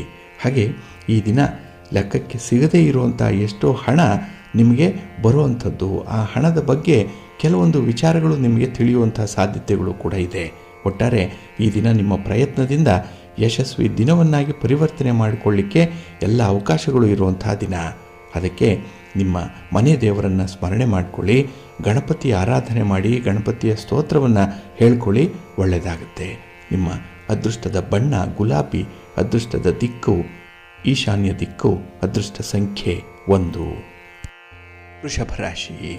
ವೃಷಭ ರಾಶಿಯವರಿಗೆ ಈ ದಿನ 9ರ ಸ್ಥಾನದಲ್ಲಿ ಚಂದ್ರ ಇರುವಂಥ ದಿನ. ಹಾಗಾಗಿನೇ ಈ ದಿನದ ಗಮನಾರ್ಹವಾದಂಥ ಬದಲಾವಣೆ ಅಂತ ಹೇಳಿದ್ರೆ ನೀವು ತೆಗೆದುಕೊಳ್ಳುವಂಥ ನಿರ್ಧಾರಗಳು ಅದು ಅಷ್ಟೊಂದು ಪ್ರಾಕ್ಟಿಕಲ್ ಆಗಿರಲ್ಲ. ಹಾಗೆ ನಿಮ್ಮ ಸ್ನೇಹಿತರ ವರ್ತನೆ ಕೂಡ ನಿಮಗೆ ವಿಚಿತ್ರ ಅಂತ ಹೇಳಿ ಅನಿಸುತ್ತೆ. ಮನೆಯವರ ಮಾತು ಕೂಡ ಈ ದಿನ ನಿಮಗೆ ವಿಚಿತ್ರ ಅಂತ ಹೇಳಿ ಕಾಣಿಸ್ಕೊಳ್ಳುವಂಥದ್ದು ಇದೆ. ಹಾಗಾಗಿ ಬೇರೆಯವರಲ್ಲಿ ಇರುವಂಥ ದೋಷಗಳು ಬಹಳ ಬೇಗ ನಿಮಗೆ ಗೊತ್ತಾಗುತ್ತೆ. ಆದರೆ ನಿಮ್ಮ ಗಮನ ಮಾತ್ರ ಬದಲಾವಣೆ ಆಗಲ್ಲ. ನಿಮ್ಮ ಪ್ರವೃತ್ತಿ, ನಿಮ್ಮ ಸ್ವಭಾವ ಮಾತ್ರ ಹಾಗೇ ಇರುತ್ತೆ. ಹಾಗಾಗಿ ಈ ದಿನ ಸ್ವಲ್ಪ ಹೊಂದಾಣಿಕೆಗೆ ಕಷ್ಟವಾಗೋದ್ರಿಂದ ಕೆಲವೊಂದು ಸನ್ನಿವೇಶಗಳು ನಿಮಗೆ ಸ್ವಲ್ಪ ಒತ್ತಡವನ್ನು ತರುತ್ತೆ. ಹಾಗೆ ನಿಮ್ಮ ಪ್ರೀತಿ ಪ್ರೇಮದ ವಿಚಾರದಲ್ಲೂ ಕೂಡ ಈ ದಿನ ನಿಮ್ಮ ಹಠದ ಸ್ವಭಾವ ಮುಂದುವರಿಯುವಂಥದ್ದು. ಹಾಗಾಗಿ ಈ ಸುಖ ಸಂತೋಷ ಎಲ್ಲ ಅವಕಾಶಗಳು ಇದ್ದಾಗ ಅದನ್ನು ಅನುಭವಿಸುವಂಥ ಯೋಗ ನಿಮಗಿರಲ್ಲ. ಇನ್ನು ಹೂಡಿಕೆ ವಿಚಾರ ಹಣಕಾಸಿನ ವಿಚಾರ, ಇದರಲ್ಲಿ ತಪ್ಪಾದ ನಿರ್ಧಾರಗಳನ್ನು ಕೈಗೊಳ್ಳುವಂಥದ್ದು, ಆತುರವಾಗಿ ನಿರ್ಧಾರವನ್ನು ಕೈಗೊಳ್ಳುವಂಥದ್ದು ನಿಮ್ಮ ಸ್ವಭಾವ, ಅದು ಈ ದಿನ ಕೂಡ ನಿಮಗೆ ನಷ್ಟಕ್ಕೆ ಕಾರಣವಾಗುತ್ತೆ. ಹಾಗೆ ಈ ದಿನ ಯಾರ ಮೇಲೆ ಕುತಂತ್ರ ಮಾಡುವಂಥ ಅಗತ್ಯ ಇಲ್ಲ, ಅವಶ್ಯಕತೆ ಇಲ್ಲ. ಯಾಕೆಂದರೆ ಎಲ್ಲರನ್ನೂ ಕೂಡ ಈ ದಿನ ಸಮಾನ ದೃಷ್ಟಿಯಿಂದ ನೋಡಬೇಕು ಅನ್ನುವಂಥ ವಿಚಾರ ಇದೆ. ಆದರೆ ಪರಿಸ್ಥಿತಿ ನಿಮ್ಮನ್ನು ವಿಭಿನ್ನ ವರ್ತನೆಗೆ ಸಿಲುಕಿಸ್ಬಿಡುತ್ತೆ. ಹಾಗಾಗಿ ಎಂಥದ್ದೇ ವಿಚಾರ ಆಗಲಿ ಸಂತೋಷಪಡಿಸಲಿಕ್ಕೆ ನಿಮಗೆ ಅವಕಾಶಗಳಿದೆ. ಹಾಗೆ ವ್ಯಕ್ತಿಗಳನ್ನು ಸಂತೋಷಪಡಿಸಲಿಕ್ಕೂ ಈ ದಿನ ತುಂಬ ಕಸರತ್ತು ಮಾಡುವಂಥದ್ದು ಇದೆ. ಹಾಗಾಗಿ ಈ ದಿನ ಸ್ವಲ್ಪ ಪ್ರಾಕ್ಟಿಕಲ್ ಆಗಿರುವಂಥ ಸ್ವಭಾವವನ್ನು ರೂಢಿಸ್ಕೊಳ್ಳಿ. ಇನ್ನು ತೀರ್ಥಕ್ಷೇತ್ರಗಳಿಗೆ ಹೋಗುವಂಥದ್ದು, ದೇವಾಲಯ ದರ್ಶನ ಮಾಡುವಂಥ ಮನಸ್ಸಿದೆ, ಆದರೆ ಪರಿಸ್ಥಿತಿ ಅದಕ್ಕೆ ತಿಳಿಯಾಗಿಲ್ಲ. ಹಾಗಾಗಿ ಮೊದಲು ಪರಿಸರವನ್ನು ನೀವು ಶುದ್ಧೀಕರಣ ಮಾಡಿಕೊಳ್ಳಿ. ಮನೆಯಲ್ಲಿರುವಂಥವರ ಮನಸ್ಸನ್ನು ಓಲೈಸಿ ಅವರನ್ನು ಸರಿದಾರಿಗೆ ತರುವಂಥ ಒಂದು ಪ್ರಯತ್ನ ಮಾಡಿ, ನಂತರ ನೀವು ಇಂತಹ ಗುರುತರವಾದಂತಹ ಕೆಲಸಗಳಿಗೆ ಕೈ ಹಾಕುವಂಥದ್ದು ತುಂಬ ಉತ್ತಮ. ಇನ್ನು ಕೆಲಸದಲ್ಲಿ ಸ್ವಲ್ಪ ಶಿಸ್ತನ್ನು ಕಾಪಾಡಿಕೊಳ್ಳಿ, ಒಳ್ಳೆಯದಾಗತ್ತೆ. ನಿಮ್ಮ ಇಷ್ಟ ದೇವರನ್ನು ಆರಾಧನೆ ಮಾಡ್ತಾ ಇರಿ, ಶಿವ ಪಾರ್ವತಿಯರ ದರ್ಶನ ಮಾಡಿ, ಒಳ್ಳೆಯ ಫಲ ನಿಮಗೆ ಸಿಕ್ಕತ್ತೆ. ನಿಮ್ಮ ಅದೃಷ್ಟದ ಬಣ್ಣ ಗುಲಾಬಿ, ಅದೃಷ್ಟದ ದಿಕ್ಕು ಈಶಾನ್ಯ ದಿಕ್ಕು, ಅದೃಷ್ಟ ಸಂಖ್ಯೆ 5. ಮಿಥುನ ರಾಶಿಯವರಿಗೆ ಈ ದಿನ ಅಷ್ಟಮದಲ್ಲಿ ಚಂದ್ರ ಇರುವಂಥ ದಿನ. ಹಾಗಾಗಿ ಏನೇ ಮಾಡಿದ್ರೂ ಕೂಡ ಕೆಲವೊಂದು ತಪ್ಪುಗಳನ್ನು ನಿಯಂತ್ರಣ ಮಾಡಿಕೊಳ್ಳಿಕ್ಕಾಗಲ್ಲ, ಕೆಲವೊಂದು ನಷ್ಟಗಳನ್ನು ನಿಯಂತ್ರಣ ಮಾಡಿಕೊಳ್ಳಿಕ್ಕೆ ಸಾಧ್ಯ ಆಗಲ್ಲ. ಹಾಗಾಗಿ ನಿಮ್ಮ ಮನಸ್ಸಿನ ಚಾಂಚಲ್ಯವನ್ನು, ಈ ಚಂಚಲತೆಯನ್ನು ನಿಯಂತ್ರಣ ಮಾಡದೆ ನಿಮಗೆ ಈ ರೀತಿಯ ಕಷ್ಟಗಳು ಈ ದಿನ ಒದಗಿ ಬರುವಂಥ ಸಾಧ್ಯತೆಗಳು ಜಾಸ್ತಿ ಇದೆ. ಇನ್ನು ಉದ್ಯೋಗದಲ್ಲಿ ಸ್ವಲ್ಪ ಮಟ್ಟಿನ ಹಿನ್ನಡೆ ಇರುತ್ತೆ, ಅದಕ್ಕೆ ಬೇಸರ ಪಡಬೇಡಿ. ಯಾಕೆ ಅಂತ ಹೇಳಿದ್ರೆ ಮುಂಬರುವ ದಿನಗಳಲ್ಲಿ ಅದನ್ನೆಲ್ಲ ಸರಿದೂಗಿಸುವಂತಹ ಒಂದು ಸನ್ನಿವೇಶ ನಿಮಗೆ ಒದಗಿ ಬರುತ್ತೆ. ಹಾಗೆ ನಿಮ್ಮ ಒಂದು ವಿಚಾರಧಾರೆಗಳನ್ನು, ನಿಮ್ಮ ಒಂದು ಕೆಲಸದ ಶುಚಿತ್ವವನ್ನಾಗಲಿ ಶಿಸ್ತನ್ನಾಗಲಿ ನಿಮ್ಮ ಮೇಲಧಿಕಾರಿಗಳು ಗಮನಿಸ್ತಾ ಇರ್ತಾರೆ. ಹಾಗಾಗಿ ಅದರ ಬಗ್ಗೆ ಈ ದಿನ ನಿಮಗೆ ಒಳ್ಳೆಯ ಮಾತುಗಳು ಸಿಕ್ಕುವಂಥದ್ದು, ಮೇಲಧಿಕಾರಿಗಳ ಗಮನವನ್ನು ಸೆಳೆಯುವಂಥದ್ದು ಕೂಡ ನಿಮ್ಮ ಕಾರ್ಯದಿಂದಲೇ. ಹಾಗೆ ಈ ದಿನ ಕಲಾವಿದರು ಪ್ರದರ್ಶನಕ್ಕೆ ಪ್ರಯಾಣ ಮಾಡುವಂಥ ಸಂದರ್ಭಗಳು ಬರಬಹುದು. ಆದರೆ ಈ ಪ್ರಯಾಣ ನಿಮಗೆ ಅಷ್ಟೊಂದು ಅನುಕೂಲಕರವಾಗಿರಲ್ಲ, ಸ್ವಲ್ಪ ಮುನ್ನೆಚ್ಚರಿಕೆಯಿಂದ ಮುಂದುವರಿಸಿ. ಇನ್ನು ಈ ದಿನ ನಿಮ್ಮ ಕಾರ್ಯದಿಂದ ವಿಚಲಿತರನ್ನಾಗಿರಿಸುವಂಥ ಒಂದು ಪ್ರಯತ್ನ ಕೂಡ ನಿಮ್ಮ ಆಪ್ತ ಸ್ನೇಹಿತರ ವಲಯದಲ್ಲಿ ನಡೆಯುವಂಥದ್ದು ಕೂಡ ಇದೆ. ಕೆಲವರು ಹಿತಶತ್ರುಗಳಿದ್ದಾರೆ. ಹಾಗಾಗಿ ನಿಮ್ಮನ್ನು ದಿಕ್ಕು ತಪ್ಪಿಸುವಂಥ ಒಂದು ಪ್ರಯತ್ನದಲ್ಲೂ ಕೂಡ ಇರ್ತಾರೆ, ಸ್ವಲ್ಪ ಎಚ್ಚರಿಕೆ ಇರಲಿ. ಇನ್ನು ಈ ದಿನ ನಿಮಗೆ ಗೊತ್ತಾಗದಂತೆ ನಿಮ್ಮಲ್ಲಿರುವಂಥ ಹಣ ಖಾಲಿಯಾಗಿಬಿಡುತ್ತೆ, ಖರ್ಚು ವೆಚ್ಚಗಳು ವಿಪರೀತವಾಗಿ ಇರುವಂಥದ್ದು. ಹಾಗೆ ನಿಮ್ಮ ಉದ್ಯೋಗಕ್ಕೆ ಯಾರಿಂದಲಾದರೂ ಕೂಡ ಒಂದು ಹೂಡಿಕೆಯನ್ನು ಮಾಡಿಸ್ಕೊಳ್ಬೇಕು, ನಿಮಗೆ ಬೇಕಾದಂಥ ಹಣವನ್ನು ಸಹಾಯವಾಗಿ ಪಡ್ಕೊಳ್ಬೇಕು, ಸಾಲವಾಗಿ ಪಡ್ಕೊಳ್ಬೇಕು ಅನ್ನುವಂಥ ವಿಚಾರ ಕೂಡ ಮನಸ್ಸಿನಲ್ಲಿರುತ್ತೆ. ಆದರೆ ಈ ದಿನ ಸಾಲ ಸೋಲ ಮಾಡುವಂಥ ಒಂದು ಸನ್ನಿವೇಶಕ್ಕೆ ಹೋಗಬೇಡಿ. ಇನ್ನು ನಿಮಗೆ ಕೆಲವು ಪ್ರಭಾವಿ ವ್ಯಕ್ತಿಗಳಿಂದ ವಂಚನೆ ಆಗುವಂಥ ಸಾಧ್ಯತೆಗಳು ಕೂಡ ಇರುತ್ತೆ, ಸ್ವಲ್ಪ ಎಚ್ಚರಿಕೆ. ನಿಮ್ಮ ಮನೆ ದೇವರನ್ನು ಸ್ಮರಣೆ ಮಾಡಿಕೊಳ್ಳಿ, ಗಣಪತಿಯನ್ನು ಆರಾಧನೆ ಮಾಡಿ, ನಿರ್ವಿಘ್ನವಾಗಿ ಕೆಲಸಗಳು ನೆರವೇರುತ್ತೆ. ನಿಮ್ಮ ಅದೃಷ್ಟದ ಬಣ್ಣ ಬಿಳುಪು, ಅದೃಷ್ಟದ ದಿಕ್ಕು ಈಶಾನ್ಯ ದಿಕ್ಕು, ಅದೃಷ್ಟ ಸಂಖ್ಯೆ 3. ಕರ್ಕಾಟಕ ರಾಶಿಯವರಿಗೆ ಈ ದಿನ ಕಳತ್ರ ಸ್ಥಾನದಲ್ಲಿ ಚಂದ್ರ ಇದ್ದಾನೆ. 7ನೇ ಮನೆ ಪಾರ್ಟ್ನರನ್ನು ಸೂಚಿಸುವಂಥದ್ದು. ಹಾಗಾಗಿ ನಿಮ್ಮ ಕುಟುಂಬಸ್ಥರಾಗಲಿ ಅಥವಾ ನಿಮ್ಮ ಪತಿ ಪತ್ನಿಯಾಗಲಿ ನಿಮ್ಮ ಒಂದು ಕೆಲಸ ಕಾರ್ಯಗಳಿಗೆ ಉತ್ತೇಜನವನ್ನು ಕೊಡ್ತಾರೆ, ಅವರ ಬೆಂಬಲ ಇದೆ. ಇನ್ನು ಪಾರ್ಟ್ನರ್ಶಿಪ್ಪಲ್ಲಿ ನಡೆಯುವಂತಹ ವ್ಯವಹಾರಗಳು, ವ್ಯಾಪಾರಗಳು, ಯಾವುದೇ ರೀತಿಯ ಬಿಸ್ನೆಸ್ ಇದ್ದರೂ ಕೂಡ ಅದು ನಿರೀಕ್ಷಿತ ಫಲವನ್ನು ತಂದುಕೊಡುತ್ತೆ. ಹಾಗಾಗಿ ಈ ದಿನ ನಿಮ್ಮ ಪ್ರಯತ್ನ ಹೇಗೆ ಇದ್ದರೂ ಕೂಡ ಫಲ ಮಾತ್ರ ಒಳ್ಳೆಯದಾಗಿ ಸಿಕ್ಕತ್ತೆ. ಹಾಗೆ ಧೈರ್ಯದಿಂದ ಮುಂದಿನ ಕಾರ್ಯದ ಬಗ್ಗೆ ಗಮನ ಹರಿಸುವಂಥ ಎಲ್ಲ ಸ್ವಭಾವವೂ ಈ ದಿನ ನಿಮಗೆ ಇರುತ್ತೆ. ಹಾಗಾಗಿ ಮನಸ್ಸಿನಲ್ಲಿ ಭಯ, ಆತಂಕ, ಖಿನ್ನತೆ ಇದ್ದರೂ ಕೂಡ ಅದನ್ನು ಬೇರೆಯವರಿಗೆ ತೋರ್ಪಡಿಸ್ಕೊಳ್ಳಲ್ಲ. ನಿಮ್ಮ ಕೆಲಸದಲ್ಲಿ ನೀವು ಸಂತೋಷದಿಂದ ಇರ್ತೀರಿ ಅನ್ನುವಂಥದ್ದನ್ನು ಪ್ರೂವ್ ಮಾಡಲಿಕ್ಕೆ ಪ್ರಯತ್ನಗಳು ನಡೆಯುತ್ತೆ. ಹಾಗೆ ಈ ದಿನ ಹಿತಶತ್ರುಗಳ ಪಿತೂರಿಯಿಂದ ಅಥವಾ ಹಿಂದೆಂದೂ ನೀವು ಕಂಡಿರದಂತಹ ಒಂದು ಸನ್ನಿವೇಶವನ್ನು ಕಾಣುವಂಥ ಸಾಧ್ಯತೆ ಇದೆ. ಏಕೆಂದರೆ ನೀವು ಆಡಿರುವಂಥ ಮಾತಿಗೆ ಪಶ್ಚಾತ್ತಾಪ ಪಡುವಂಥ ಅವಕಾಶ, ಸಾಧ್ಯತೆ ಈ ದಿನ ಇದೆ. ಇನ್ನು ಈ ದಿನ ವಿಶೇಷವಾಗಿ ನೀವು ಕೈಗೆ ಸಿಕ್ಕುವಂತಹ ವಿಚಾರಗಳನ್ನು ಅಥವಾ ನಿಮಗೆ ಇಷ್ಟವಾಗುವಂಥ ಕೆಲಸ ಕಾರ್ಯಗಳನ್ನು ಮಾಡುವಂಥ ಉತ್ಸಾಹದಲ್ಲಿ ಇರ್ತೀರಿ. ಈ ದಿನ ನಿಮ್ಮ ಎನರ್ಜಿ ಚೆನ್ನಾಗಿದೆ, ಆತ್ಮವಿಶ್ವಾಸ ಬಹಳ ಅದ್ಭುತವಾಗಿದೆ. ಹಾಗಾಗಿನೇ ಯಾವುದೇ ಸಮಸ್ಯೆಗಳನ್ನು ಬಹಳ ದಿಟ್ಟತನದಿಂದ ಎದುರಿಸುವಂಥ ಧೈರ್ಯ ನಿಮ್ಮಲ್ಲಿದೆ. ಆದರೆ ಸ್ತ್ರೀಯೊಬ್ಬರ ವಿಚಾರದಲ್ಲಿ ಮಾತ್ರ ಈ ದಿನ ಸ್ವಲ್ಪ ಧೈರ್ಯ, ಎಲ್ಲೋ ಅಳುಕು, ಅಂಜಿಕೆ, ಹೆದರಿಕೆ, ಹಾಗೆ ನಾಚಿಕೆಯ ಸ್ವಭಾವ ಕೂಡ ಇರುವಂಥದ್ದು ಕೂಡ ಇರುತ್ತೆ. ಹಾಗಾಗಿ ಈ ದಿನ ನಿಮ್ಮ ಒಂದು ಸಂಬಂಧದ ಬಗ್ಗೆ ಸ್ವಲ್ಪ ಜಾಗೃತರಾಗಿರಿ, ಎಚ್ಚರಿಕೆಯಿಂದ ಇರಿ. ಇನ್ನು ಯಾವುದೇ ಒಂದು ವಿಚಾರದಲ್ಲಿ ಹಿರಿಯರ ಒಂದು ಆಶೀರ್ವಾದ ಇದೆ, ಮಾರ್ಗದರ್ಶನ ಇದೆ, ಭಗವಂತನ ಅನುಗ್ರಹ ಬಹಳ ಚೆನ್ನಾಗಿದೆ. ಹಾಗಾಗಿನೇ ಈ ದಿನದ ಕೆಲಸ ಕಾರ್ಯಗಳು ನಿಮಗೆ ಯಶಸ್ವಿಯಾಗಿ ನಡೆಯುತ್ತೆ. ಮನಸ್ಸಿಗೆ ಏನೋ ಶಾಂತಿ, ಸಮಾಧಾನ ಇದ್ದುದರಲ್ಲೇ ತೃಪ್ತಿ ಪಡುವಂಥ ಒಂದು ಮನಸ್ಥಿತಿ ಇದೆ. ಇದು ಉತ್ತಮವಾದಂಥ ಬೆಳವಣಿಗೆ. ನಿಮಗೆ ನಿಮ್ಮ ಮನೆ ದೇವರನ್ನು ಸ್ಮರಣೆ ಮಾಡ್ತಾ ಇರಿ. ಹಾಗೆ ಭಕ್ತಿಯಿಂದ ಆಂಜನೇಯ ಸ್ತೋತ್ರವನ್ನು ಹೇಳ್ಕೊಳ್ಳಿ, ಹನುಮಾನ್ ಚಾಲೀಸನ್ನು ಹೇಳ್ಕೊಳ್ಳಿ, ಒಳ್ಳೆಯದಾಗತ್ತೆ. ನಿಮ್ಮ ಅದೃಷ್ಟದ ಬಣ್ಣ ಕೇಸರಿ, ಅದೃಷ್ಟದ ದಿಕ್ಕು ಈಶಾನ್ಯ ದಿಕ್ಕು, ಅದೃಷ್ಟ ಸಂಖ್ಯೆ 1. ಸಿಂಹರಾಶಿ. ಸಿಂಹರಾಶಿಯವರಿಗೆ ಈ ದಿನ 6ರ ಸ್ಥಾನದಲ್ಲಿ ಚಂದ್ರ ಇರುವಂಥ ದಿನ. ಹಾಗಾಗಿನೇ ಈ ದಿನ ನಿಮ್ಮ ಸ್ನೇಹಿತರ ನೆರವಿನಿಂದ, ಬಂಧುಗಳ ಮಾರ್ಗದರ್ಶನದಿಂದ, ತಂದೆ ತಾಯಿಯಂದ್ರ ಆಶೀರ್ವಾದದಿಂದ ವಿಶೇಷವಾದಂಥ ಕೆಲಸಗಳನ್ನು ಮಾಡುವಂಥ ಮನಸ್ಥಿತಿ ಇದೆ. ಹಾಗಾಗಿ ನಿಮ್ಮ ಪ್ರತಿಭೆ ಏನು, ನಿಮ್ಮಲ್ಲಿರುವಂಥ ಉತ್ಸಾಹ ಏನು, ನಿಮ್ಮ ಬಲ ಏನು, ನಿಮ್ಮ ಬುದ್ಧಿವಂತಿಕೆ ಏನು ಅನ್ನೋಂಥದ್ದನ್ನು ತೋರಿಸಲಿಕ್ಕೆ ಒಳ್ಳೆಯ ಅವಕಾಶ ಸಿಕ್ಕುವಂಥ ಸಂದರ್ಭ ಇದೆ. ಹಾಗೆ ಹವ್ಯಾಸವನ್ನು ಇಟ್ಕೊಂಡಿರುವಂಥವ್ರಿಗೆ, ಹಾಬಿಯಾಗಿ ಯಾವ ಕೆಲಸವನ್ನು ಆರಂಭ ಮಾಡಿಕೊಂಡಿದ್ದೀರೋ ಅದರಲ್ಲಿ ಈ ದಿನ ಧನಲಾಭ ಇದೆ. ಹಾಗಾಗಿ ಹಣಕ್ಕೆ ಕೊರತೆ ಇಲ್ಲ.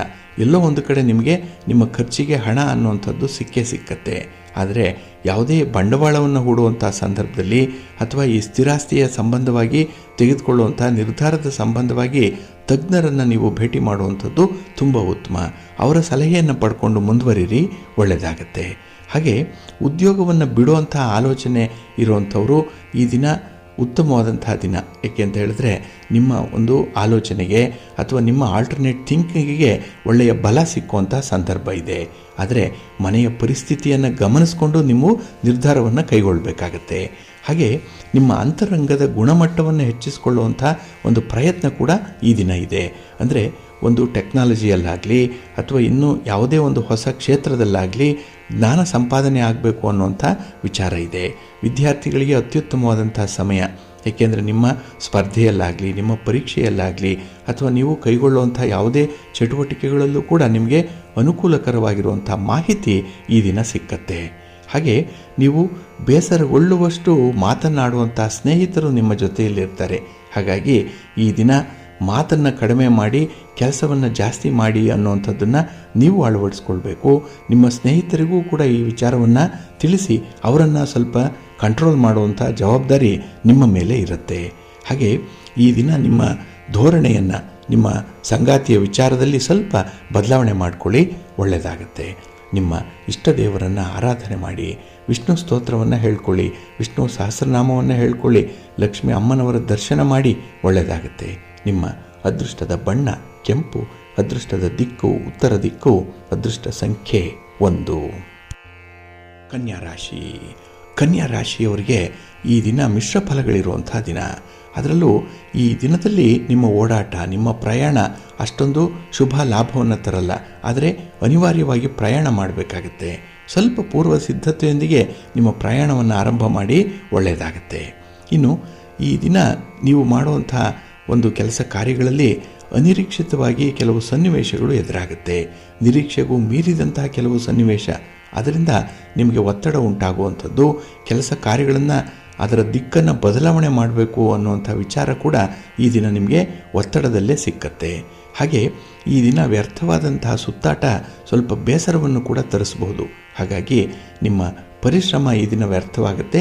ಸ್ವಲ್ಪ ಎಚ್ಚರಿಕೆಯಿಂದ ನಿಮ್ಮ ವ್ಯವಹಾರಗಳನ್ನು ನೋಡಿಕೊಳ್ಳಿ.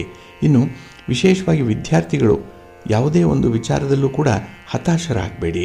ಬದುಕಿದೆ, ನಾಳೆ ಇದೆ. ಹಾಗೆ ನಿಮ್ಮ ಒಂದು ವಿಷನ್ ಅತ್ಯುತ್ತಮವಾಗಿದ್ದರೆ ನಾಳೆಯ ನೋಟವನ್ನು ನೀವು ಕಾಣಲಿಕ್ಕೆ ಸಾಧ್ಯ ಆಗುತ್ತೆ. ಹಾಗಾಗಿ ಈ ದಿನದ ಸೋಲು, ಈ ದಿನದ ನಷ್ಟ ನಿಮ್ಮನ್ನು ಹತಾಶೆಗೆ ಒಳಪಡಿಸ್ಬೋದು. ಸ್ವಲ್ಪ ಜಾಗ್ರತೆ, ಅದನ್ನು ಮೀರಿ ನಿಲ್ಲುವಂಥ ಒಂದು ಪ್ರಯತ್ನವನ್ನು ನೀವು ಮಾಡಬೇಕಾಗತ್ತೆ. ಹಾಗೆ ಭವಿಷ್ಯಕ್ಕೆ ಹಣವನ್ನು ಹೂಡುವಂಥ ಮನಸ್ಸಿದ್ರೂ ಕೂಡ ಹಣದ ಕೊರತೆ ಈ ದಿನ ಇರುತ್ತೆ. ಅದರಲ್ಲೂ ಕುಟುಂಬಕ್ಕಾಗಿ, ಮಕ್ಕಳಿಗಾಗಿ ಹಣ ನೀರಿನಂತೆ ವೆಚ್ಚವಾಗುವಂಥ ಅವಕಾಶಗಳು ಸಾಧ್ಯತೆಗಳು ಈ ದಿನ ಇರುತ್ತೆ. ಸ್ವಲ್ಪ ಹಣದ ವಿಚಾರದಲ್ಲಿ ಎಚ್ಚರಿಕೆ ಇರಲಿ. ಇನ್ನು ಈ ದಿನ ನಿಮ್ಮ ಕಲ್ಮಶವಾದಂಥ ಮನಸ್ಸನ್ನು ಯಾರಿಗೂ ತೋರಿಸಬೇಡಿ. ನಿಮ್ಮ ಕೋಪವನ್ನು ಪ್ರದರ್ಶನ ಮಾಡಬೇಡಿ. ನಿಮ್ಮ ಮಾತಿನ ಕಠೋರತೆಯನ್ನು ಎಲ್ಲೂ ಕೂಡ ಹಂಚಿಕೊಳ್ಬೇಡಿ. ಹಾಗಾಗಿ ಈ ದಿನ ಬಹಳ ಸಾಧು ಸ್ವಭಾವದಲ್ಲಿರಬೇಕು. ಅದರಲ್ಲೂ ಸಾತ್ವಿಕ ಆಹಾರ ನಿಮಗೆ ತುಂಬ ಹಿತಕರವಾಗಿರುವಂಥದ್ದು ಈ ದಿನ. ಹಾಗೆ ನಿಮ್ಮ ಪ್ರೇಯಸಿ ಬಗ್ಗೆ ನೀವು ಕಾಣುವಂಥ ಕನಸು ಅಥವಾ ನೀವು ಅಂದುಕೊಂಡಂಥ ರೀತಿಯಲ್ಲಿ ಅವರು ಇರಬೇಕಾದಂತಹ ನೀತಿ ನಿಯಮಗಳೇನಿದೆ ಇದರಲ್ಲಿ ಸ್ವಲ್ಪ ಬದಲಾವಣೆ ಆಗಿ ಬೇಸರ ಉಂಟಾಗುವಂಥದ್ದು ಕೂಡ ಇರುತ್ತೆ. ಹಾಗಾಗಿ ಯಾರಿಂದ ಏನನ್ನೂ ನಿರೀಕ್ಷೆ ಮಾಡಬೇಡಿ. ಇಂಥವರು ಹೀಗೆ ಇರಲಿ ಎನ್ನುವಂಥ ಒಂದು ಕಂಪಲ್ಷನ್ ಕೂಡ ಇರಬಾರ್ದು. ವ್ಯಕ್ತಿಯನ್ನು ಹೇಗಿದ್ದಾರೋ ಹಾಗೆ ಅಕ್ಸೆಪ್ಟ್ ಮಾಡಿಕೊಳ್ಳುವಂಥ ಒಂದು ಪ್ರಯತ್ನ ಮಾಡಿ, ಒಳ್ಳೆಯದಾಗುತ್ತೆ. ನಿಮ್ಮ ಇಷ್ಟ ದೇವರನ್ನು ಆರಾಧನೆ ಮಾಡ್ತಾ ಇರಿ. ಹಾಗೆ ಭಕ್ತಿಯಿಂದ ಶಿವಪಂಚಾಕ್ಷರಿ ಮಂತ್ರವನ್ನು ಹೇಳ್ಕೊಳ್ಳಿ, ಶಿವಸ್ತೋತ್ರವನ್ನು ಹೇಳ್ಕೊಳ್ಳಿ, ಒಳ್ಳೆಯದಾಗುತ್ತೆ. ನಿಮ್ಮ ಅದೃಷ್ಟದ ಬಣ್ಣ ತಿಳಿ ಹಸಿರು, ಅದೃಷ್ಟದ ದಿಕ್ಕು ಈಶಾನ್ಯ ದಿಕ್ಕು, ಅದೃಷ್ಟ ಸಂಖ್ಯೆ 3. ತುಲಾರಾಶಿ. ತುಲಾರಾಶಿಯವರಿಗೆ ಈ ದಿನ ಚತುರ್ಥದಲ್ಲಿ ಚಂದ್ರ ಇದ್ದಾನೆ. ಇದರಿಂದ ಈ ದಿನ ನೀವು ಮಿಶ್ರ ಫಲಗಳನ್ನು ಅನುಭವಿಸುವಂಥ ಸಾಧ್ಯತೆಗಳು ಜಾಸ್ತಿ ಇದೆ. ಹಾಗೆ ನೆನಪಿನ ಶಕ್ತಿಗೆ ಈ ದಿನ ಸೂಕ್ತವಾದಂಥ ಪರಿಹಾರವನ್ನು ಮಾಡಿಕೊಳ್ಬೇಕು. ಎಲ್ಲೋ ಒಂದು ಕಡೆ ನಿಮ್ಮ ಜ್ಞಾಪಕ ಶಕ್ತಿ, ಸ್ಮರಣ ಶಕ್ತಿ ನಿಮಗೆ ಕೈ ಕೊಡುತ್ತೆ. ಬೇಕಾದಂಥ ಸಂದರ್ಭದಲ್ಲಿ ಜ್ಞಾಪಕಕ್ಕೆ ಬರಲ್ಲ. ಹಾಗಾಗಿ ಈ ದಿನ ಸ್ವಲ್ಪ ಒತ್ತಡಗಳಿರುತ್ತೆ. ಹಾಗೆ ಕೆಲಸ ಕಾರ್ಯಗಳು ನಡೆಯದೇ ಇರೋದಕ್ಕೆ ಇದು ಕೂಡ ಬಹಳ ಪ್ರಮುಖವಾದ ಕಾರಣವಾಗುತ್ತೆ. ಹಾಗೆ ಈ ದಿನ ಬೇಡವಾದುದರ ಬಗ್ಗೆನೇ ಆಸೆ ಇಟ್ಕೊಳ್ಳುವಂಥದ್ದು. ಯಾವುದು ಬೇಕು ಅದರ ಬಗ್ಗೆ ನಿಮಗೆ ಆಸಕ್ತಿ ಇಲ್ಲ, ಆದರೆ ಯಾವುದು ಬೇಡ ಅದರ ಬಗ್ಗೆ ಈ ದಿನ ಹೆಚ್ಚು ಆಸಕ್ತಿ ಇರುವಂಥದ್ದು. ಇರೋದರೆಡೆಗೆ ತುಡಿಯುವುದೇ ಜೀವನ ಅನ್ನುವಂಥ ರೀತಿಯಲ್ಲಿ ಅಂಥ ಆಸೆ ಇರುತ್ತೆ. ಆಸೆ ಫಲಿಸಲ್ಲ, ಪ್ರಯತ್ನ ವ್ಯರ್ಥವಾಗುತ್ತೆ. ಇನ್ನು ಈ ದಿನ ಮಾತುಗಾರರು ಎಂದಿನ ವಾಚಾಳಿತನವನ್ನು ಸ್ವಲ್ಪ ಕಡಿಮೆ ಮಾಡಿಕೊಳ್ಬೇಕು. ಮಾತು ಕಡಿಮೆ, ಕೆಲಸ ಜಾಸ್ತಿ ಆಗಬೇಕು. ನೀವು ಹೆಚ್ಚು ಹೆಚ್ಚು ಮಾತಾಡಿದಷ್ಟು ನಿಮ್ಮ ಬಗ್ಗೆ ಬೇರೆಯವರಿಗೆ ವಿಚಾರಗಳು ಗೊತ್ತಾಗುತ್ತೆ, ನಿಮ್ಮ ವೀಕ್ನೆಸ್ ತಿಳಿದು ಹೋಗುತ್ತೆ. ಹಾಗಾಗಿ ಬೇರೆಯವರು ನಿಮ್ಮನ್ನು ಕೈ ದಾಳವಾಗಿ ಉಪಯೋಗಿಸಿಕೊಳ್ಳುವಂಥ ಸಾಧ್ಯತೆ ಇರುವಂಥದ್ದು ಈ ದಿನ ನಿಮ್ಮ ಮಾತಿನ ವರಸೆಯಿಂದ. ಹಾಗಾಗಿ ಮಾತನ್ನು ಸ್ವಲ್ಪ ನಿಯಂತ್ರಣ ಮಾಡಿಕೊಳ್ಳಿ, ಒಳ್ಳೆಯದಾಗುತ್ತೆ. ಇನ್ನು ಈ ದಿನದಲ್ಲಿ ಸ್ನೇಹಿತರ ಜೊತೆ ಭೋಜನ ಕೂಟ ಏರ್ಪಾಟಾಗುವಂಥದ್ದು, ಮನರಂಜನಾ ಸ್ಥಳಕ್ಕೆ ಹೋಗಿ ಬರುವಂಥದ್ದು, ಅಥವಾ ನಿಮಗೆ ಇಷ್ಟವಾದಂತಹ ಕೆಲಸವನ್ನು ನಿಮ್ಮ ಸ್ನೇಹಿತರ ಜೊತೆ ಮಾಡುವಂತಹ ಸಂದರ್ಭ ಇದೆ. ಆದರೆ ಯಾವುದಕ್ಕೂ ಕೂಡ ಒಂದು ಮಿತಿ ಇದೆ ಅನ್ನುವಂಥದ್ದನ್ನು ಮಾತ್ರ ಮರಿಬೇಡಿ. ಹಾಗೆ ಈ ದಿನ ನೀವು ನಿಮ್ಮ ಉದಾಸೀನತೆಯಿಂದ ಅವಕಾಶದಿಂದ ವಂಚಿತರಾಗುವಂಥ ಸಾಧ್ಯತೆಗಳು ಕೂಡ ಇದೆ. ಓವರ್ ಕಾನ್ಫಿಡೆನ್ಸ್ ನಿಮಗೆ. ಹಾಗೆ ಕೆಲವೊಂದು ವಿಚಾರಗಳಲ್ಲಿ ಸ್ವಲ್ಪ ಸೀರಿಯಸ್ನೆಸ್ ಕಡಿಮೆ ಇರೋದರಿಂದ ಆ ಕಾರ್ಯಗಳ ಫಲ ಏನಿದೆ ಅದು ನಿಮಗೆ ಸಿಕ್ಕಲ್ಲ. ಹಾಗಾಗಿ ಈ ದಿನ ವ್ಯರ್ಥವಾದಂಥ ಪ್ರಯತ್ನ ಇರುತ್ತೆ, ವ್ಯರ್ಥ ಓಡಾಟ ಇರುತ್ತೆ, ಸುಖಕ್ಕೆ ಭಂಗ ಬರುವಂಥ ಸಾಧ್ಯತೆಗಳು ಜಾಸ್ತಿ ಇದೆ. ಅದಕ್ಕಾಗಿಯೇ ಲಕ್ಷ್ಮೀ ವೆಂಕಟೇಶ್ವರ ಸ್ವಾಮಿಯ ಪ್ರಾರ್ಥನೆ ಮಾಡಿಕೊಳ್ಳಿ, ದರ್ಶನ ಮಾಡಿಕೊಳ್ಳಿ, ಶಿವ ಪಾರ್ವತಿಯರನ್ನು ಆರಾಧನೆ ಮಾಡಿಕೊಳ್ಳಿ, ಒಳ್ಳೆಯದಾಗುತ್ತೆ. ನಿಮ್ಮ ಅದೃಷ್ಟದ ಬಣ್ಣ ಬಿಳುಪು, ಅದೃಷ್ಟದ ದಿಕ್ಕು ಈಶಾನ್ಯ ದಿಕ್ಕು, ಅದೃಷ್ಟ ಸಂಖ್ಯೆ 9. ವೃಶ್ಚಿಕ ರಾಶಿ. ವೃಶ್ಚಿಕ ರಾಶಿಯವರಿಗೆ ಈ ದಿನ ಕೀರ್ತಿ ಸ್ಥಾನದಲ್ಲಿ ಚಂದ್ರ ಇರುವಂಥ ದಿನ. ಹಾಗಾಗಿ ನಿಮ್ಮ ಒಂದು ನಂಬಿಕೆಯಿಂದ, ನಿಮ್ಮ ನಡತೆಯಿಂದ, ನಿಮ್ಮ ಆತ್ಮವಿಶ್ವಾಸದಿಂದ ಕೆಲಸ ಕಾರ್ಯಗಳು ಯಶಸ್ವಿಯಾಗುತ್ತೆ. ಆ ಕೆಲಸಗಳಿಂದ ಉತ್ತಮವಾದಂಥ ಸ್ಥಾನಮಾನ, ಗೌರವ ಕೂಡ ಈ ದಿನ ನಿಮಗೆ ಸಿಕ್ಕತ್ತೆ. ಹಾಗಾಗಿ ಈ ದಿನ ನೀವು ತೆಗೆದುಕೊಳ್ಳುವಂಥ ನಿರ್ಧಾರದಲ್ಲಾಗಲಿ, ಅಳವಡಿಸ್ಕೊಳ್ಳುವಂಥ ಕಾರ್ಯವಿಧಾನದಲ್ಲಾಗಲಿ ಹೆಚ್ಚಿನ ಒಂದು ಬೆಂಬಲ ಸಿಕ್ಕತ್ತೆ. ಹಾಗೆ ಅದು ಕೂಡ ನಿಮಗೆ ಸಂತೃಪ್ತಿಯನ್ನು ತರುತ್ತೆ. ಇನ್ನು ಈ ದಿನ ನಿಮ್ಮ ನಿಕಟವರ್ತಿಗಳ ಜೊತೆ ಹಣಕಾಸಿನ ವ್ಯವಹಾರಗಳಿಂದ ಸ್ವಲ್ಪ ದೂರ ಇರುವಂಥದ್ದು ಉತ್ತಮ. ಎಲ್ಲವೂ ಸರಿ ಇರುತ್ತೆ, ಆದರೆ ಎಲ್ಲೋ ಒಂದು ಕಡೆ ಕೊನೆಯ ಘಳಿಗೆಯಲ್ಲಿ ಆಗುವಂತಹ ತೊಂದರೆಗಳು ನಿಮ್ಮನ್ನು ಆಘಾತಕ್ಕೆ ಈಡು ಮಾಡುತ್ತೆ. ಹಾಗಾಗಿ ಯಾವುದೇ ಗುರುತರವಾದಂಥ ಕೆಲಸ ಕಾರ್ಯಗಳನ್ನು ಈ ದಿನ ಮಾಡದೇ ಇರುವಂಥದ್ದು ಉತ್ತಮ. ಹಾಗೆ ಅನಿವಾರ್ಯದ ಪ್ರಯಾಣ ಈ ದಿನ ನಿಮಗೆ ಶುಭ ಲಾಭವನ್ನು ಕೂಡ ತರುತ್ತೆ. ಇನ್ನು ಯಾವುದೇ ಹಣಕಾಸಿನ ವಿಚಾರವಾಗಿ, ನಿಮ್ಮ ಸ್ವಂತ ಬಿಸ್ನೆಸ್ ವಿಚಾರವಾಗಿ ಕೈಗೊಳ್ಳುವಂಥ ನಿರ್ಧಾರಗಳು ಮುಂದಿನ ಭವಿಷ್ಯವನ್ನು ಆಧರಿಸಿರುವಂಥದ್ದು. ಒಳ್ಳೆಯ ವಿಷನ್ ಇದೆ. ಹಾಗಾಗಿ ನಿಮ್ಮ ಹೂಡಿಕೆಯತ್ತ ಗಮನ ಹರಿಸ್ತೀರಿ. ನಿಮ್ಮ ಉಳಿತಾಯದತ್ತ ಈ ದಿನ ತೀವ್ರವಾಗಿ ಗಮನ ಕೊಡುವಂಥದ್ದು ಕೂಡ ಇದೆ. ಒಟ್ಟಾರೆ ಹಣದ ವಿಚಾರವಾಗಿ ಈ ದಿನ ಲಘುವಾಗಿ ಪರಿಗಣಿಸದೇ ಇರುವಂಥದ್ದು. ಹಾಗೆ ಈ ಉಳಿತಾಯದ ಹಣವನ್ನು ಸದ್ವಿನಿಯೋಗ ಮಾಡಿಕೊಳ್ಳುವಂಥ ಆಲೋಚನೆ ಕೂಡ ಬರುವಂಥದ್ದು ಇದೆ. ಇನ್ನು ಈ ದಿನ ಯಾರನ್ನೂ ಕೂಡ ಒತ್ತಡಕ್ಕೆ ಸಿಲುಕಿಸಬೇಡಿ, ಉದ್ವೇಗಕ್ಕೆ ಒಳಪಡಿಸಬೇಡಿ. ಹಾಗಾಗಿ ಅವರವರ ಕೆಲಸ ಕಾರ್ಯಗಳನ್ನು ಅವರವರೇ ಮಾಡುವಂತೆ ಒಂದು ಪ್ರೇರೇಪಣೆ ಮಾಡಿ. ಅಂಥ ಒಂದು ಶಕ್ತಿ ನಿಮಗಿದೆ. ಬೇರೆಯವರನ್ನು ಅವರ ಮನಸ್ಸನ್ನು ಬದಲಾಯಿಸುವಂಥ ಒಂದು ಅಂತಃಶಕ್ತಿ ನಿಮಗಿದೆ. ಏಕೆಂದರೆ ಈ ದಿನ ನಡತೆ ಉತ್ತಮವಾಗಿದೆ. ನಿಮ್ಮ ಮಾತು ಶಾಸನಬದ್ಧವಾಗಿ ಇರುವಂಥದ್ದು. ಅಂದರೆ ಮಾತಿನಲ್ಲಿ ಒಂದು ವಿಶ್ವಾಸ ಇದೆ. ನುಡಿದಂತೆ ನಡೀತೀರಿ, ನಡೆಯದಂತೆಯೇ ಮಾಡುವಂಥದ್ದು ಕೂಡ ಇದೆ. ಹಾಗಾಗಿ ನೀವು ಮಾತಾಡುವಂಥ ವಿಚಾರಗಳಾಗಲಿ, ತೆಗೆದುಕೊಳ್ಳುವಂಥ ತೀರ್ಮಾನಗಳಾಗಲಿ ಬಹಳ ಪ್ರಬುದ್ಧ ಮಟ್ಟದಲ್ಲಿರುತ್ತೆ. ನಿಮಗೂ ಕೂಡ ತೃಪ್ತಿ. ನಿಮ್ಮನ್ನು ನಂಬಿರುವಂಥವ್ರು, ನಿಮ್ಮ ಸುತ್ತಮುತ್ತಲಿರುವಂಥವ್ರಿಗೂ ಕೂಡ ನಿಮ್ಮ ಬಗ್ಗೆ ವಿಶೇಷವಾದಂಥ ಒಂದು ಪ್ರೀತಿ ಇದೆ, ಹಾಗೆ ಅಭಿಮಾನ ಕೂಡ ಇದೆ. ಅದಕ್ಕಾಗಿ ನಿಮ್ಮ ಮನೆ ದೇವರನ್ನು ಸ್ಮರಣೆ ಮಾಡ್ತಾ ಇರಿ. ಈ ದಿನ ದುರ್ಗಾ ಸ್ತುತಿಯನ್ನು ಮಾಡಿ, ಅಮ್ಮನವರ ದರ್ಶನ ಮಾಡಿ, ಪಾರ್ವತಿಯ ಸ್ಮರಣೆ ಮಾಡಿಕೊಳ್ಳಿ, ಅನ್ನಪೂರ್ಣೇಶ್ವರಿಯ ಸ್ತೋತ್ರ ಹೇಳ್ಕೊಳ್ಳಿ. ಒಳ್ಳೆಯದಾಗುತ್ತೆ. ನಿಮ್ಮ ಅದೃಷ್ಟದ ಬಣ್ಣ ಬಿಳುಪು, ಅದೃಷ್ಟದ ದಿಕ್ಕು ಈಶಾನ್ಯ ದಿಕ್ಕು, ಅದೃಷ್ಟ ಸಂಖ್ಯೆ 1. ಧನುರಾಶಿ. ಧನುರಾಶಿಯವರಿಗೆ ಈ ದಿನ ವಾಕ್ಸ್ಥಾನದಲ್ಲಿ ಚಂದ್ರ ಇರುವಂತಹ ದಿನ, 2ನೇ ಮನೆ. ಹಾಗಾಗಿ ನಿಮ್ಮ ಮಾತಿನಲ್ಲಿ ಈ ದಿನ ಸ್ವಲ್ಪ ವ್ಯತ್ಯಾಸಗಳು ಕಾಣುವಂಥದ್ದು. ಹಾಗೆ ಗೊತ್ತಿದ್ದು ಕೂಡ ನಿಮ್ಮ ಮಾತಿನಿಂದ ಈ ದಿನ ಕೆಲವೊಂದು ವಿಷಾದಕರವಾದಂಥ ಸನ್ನಿವೇಶವನ್ನು ಆಹ್ವಾನ ಮಾಡಿಕೊಳ್ತೀರಿ. ಹಾಗಾಗಿ ಸೈದ್ಧಾಂತಿಕವಾಗಿ ಈ ಮಾತಿನಿಂದ ಕೆಲವು ಭಿನ್ನತೆ ಕಂಡುಬರುತ್ತೆ. ಹಾಗೆ ಯಾವುದೋ ವಿಚಾರದಲ್ಲಾಗಲಿ ನಿಮ್ಮ ಮಾತನ್ನು, ನಿಮ್ಮ ಅಭಿಪ್ರಾಯವನ್ನು ಬಹಳ ಎಚ್ಚರಿಕೆಯಿಂದ ನೀವು ವ್ಯಕ್ತಪಡಿಸಬೇಕಾಗತ್ತೆ. ಇನ್ನು ನಿಮ್ಮ ಸಂಗಾತಿಯಿಂದ ಧನ ಸಹಾಯವನ್ನು ಪಡೆಯುವಂಥ ಸಾಧ್ಯತೆಗಳು ಕೂಡ ಇದೆ. ಹಾಗೆ ಈ ದಿನ ಉದ್ಯೋಗವನ್ನು ಬಿಡುವಂಥ ಆಲೋಚನೆಯಲ್ಲಿ ಇರುವಂಥವರು ನಿಮ್ಮ ಕುಟುಂಬದ ಕಡೆ ಗಮನ ಕೊಡಿ. ಹಾಗಾಗಿ ಕುಟುಂಬದ ಸ್ಥಿತಿಗತಿಗಳು ಹೇಗಿದೆ ಅನ್ನುವಂಥದ್ದನ್ನು ನೋಡಿ ನಿಮ್ಮ ಉದ್ಯೋಗವನ್ನು ಬದಲಾವಣೆ ಮಾಡುವಂಥದ್ದು, ಅಥವಾ ಈಗಿರುವಂಥ ವ್ಯಾಪಾರ ವ್ಯವಹಾರಗಳನ್ನು ಬಿಟ್ಟು ಬೇರೊಂದು ವ್ಯವಹಾರಕ್ಕೆ ಕೈ ಹಾಕುವಂಥ ಒಂದು ಮನಸ್ಸಿರುವಂಥದ್ದು, ಇಂಥವರು ವಿಶೇಷವಾಗಿ ಇದನ್ನು ಆಲೋಚನೆ ಮಾಡಬೇಕಾಗತ್ತೆ. ಹಾಗೆ ಈ ದಿನ ನಿಮ್ಮ ಅಂತರಂಗದಲ್ಲಿ ಯಾವ ರೀತಿಯ ಭಾವನೆಗಳಿದೆ ಅನ್ನುವಂಥದ್ದನ್ನು ನೀವು ಸ್ಟಡಿ ಮಾಡಬೇಕು, ನಿಮ್ಮನ್ನು ನೀವು ತಿಳ್ಕೊಳ್ಬೇಕು. ಅದಕ್ಕಾಗಿ ಇಂಟ್ರಾಸ್ಪೆಕ್ಟ್ ಮಾಡಿಕೊಳ್ಳುವಂಥದ್ದು ತುಂಬ ಉತ್ತಮ. ಇಲ್ಲ ಅಂತ ಹೇಳಿದ್ರೆ ಆ ಥರದ ನಿರ್ಧಾರಗಳು ಬರುವಂಥದ್ದು, ಹಣಕಾಸಿನ ದುಂದು ವೆಚ್ಚಗಳು ಆಗುವಂಥದ್ದು, ಹಾಗೆ ಕುಟುಂಬಸ್ಥರ ಮಧ್ಯದಲ್ಲೇ ಈ ದಿನ ನಿಮಗೆ ಅಸಮಾಧಾನವನ್ನು ತೋರ್ಪಡಿಸಿಕೊಳ್ಳುವಂಥ ಸಾಧ್ಯತೆಗಳು ಜಾಸ್ತಿ ಇರುತ್ತೆ. ಹಾಗಾಗಿ ಈ ದಿನ ಎಲ್ಲವೂ ಕೂಡ ವ್ಯವಸ್ಥಿತವಾಗಿ ಆಗಬೇಕು. ನಿಮಗೆ ಅಲ್ಪ ಸ್ವಲ್ಪ ಲಾಭವಾದರೂ ಬರಬೇಕು, ಮನಸ್ಸಿಗೆ ಸಮಾಧಾನ ಆದರೂ ಆಗಬೇಕು ಅಂತ ಹೇಳಿದ್ರೆ ಹಿರಿಯರ ಮಾರ್ಗದರ್ಶನದಲ್ಲಿ ಕೆಲಸಗಳನ್ನು ಮಾಡಿ. ಏಕಾಏಕಿ ನೀವೇ ನಿರ್ಧಾರಗಳನ್ನು ಕೈಗೊಳ್ಳಲಿಕ್ಕೆ ಹೋಗಬೇಡಿ. ಇನ್ನು ನಿಮಗೆ ನಿಮ್ಮ ಪ್ರಯಾಣ, ನಿಮ್ಮ ವಾಹನ ಸಂಚಾರ ಅಷ್ಟೊಂದು ಶುಭವನ್ನು ತರಲ್ಲ, ಅನುಕೂಲತೆಗಳಿಲ್ಲ, ಸ್ವಲ್ಪ ಜಾಗ್ರತೆ. ಇನ್ನು ವಿಶೇಷವಾಗಿ ಈ ದಿನ ನೀವು ವಿಷಾದಕರವಾದಂಥ ಸುದ್ದಿಯನ್ನು ಕೇಳುವಂಥ ಸಾಧ್ಯತೆ ಇದೆ.